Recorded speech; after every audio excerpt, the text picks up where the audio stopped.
Bonjour, petite vidéo de présentation du cutter circulaire.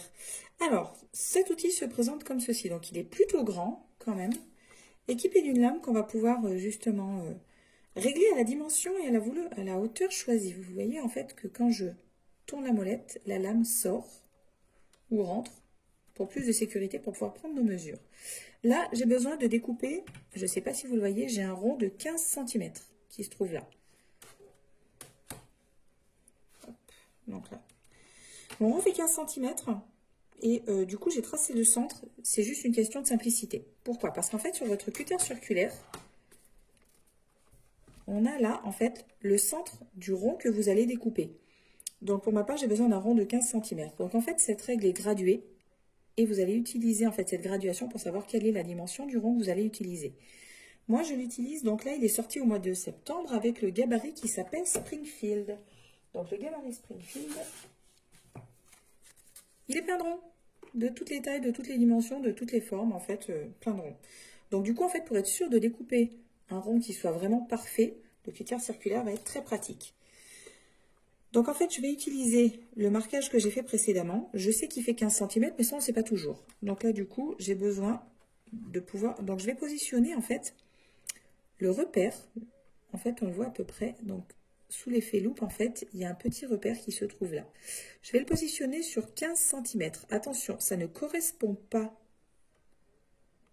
au gabarit, enfin, ça ne correspond pas en fait au trait de coupe. C'est normal, pas de panique. Ça sera bien coupé à 15 cm, ça va le faire. En fait, ça vous sert surtout, en fait, une fois que vous avez tracé votre rond, à voir quelle est sa dimension. Donc moi, je sais que ça fait 15, donc mon trait tombe pile poil sous le trait des 15. Je pense que vous ne le voyez pas très bien au vu de mes lumières qui ne doivent pas être très bien placées. Mais voilà, je sais que mon trait de 15, c'est celui-ci. Je vais placer mon cutter circulaire dessus. Hop. Mon centre est bien placé également. Là, je vais pouvoir donc faire sortir la lame. Donc, il y a un petit plus en fait là à l'intérieur. Comme ça, on sait toujours dans quel sens on tourne. Donc là, je vais faire sortir la lame.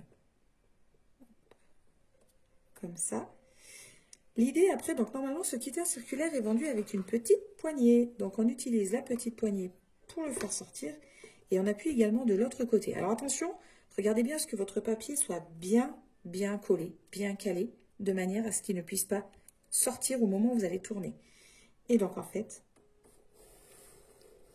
on va tourner le cutter tout doucement en appuyant un petit peu quand même.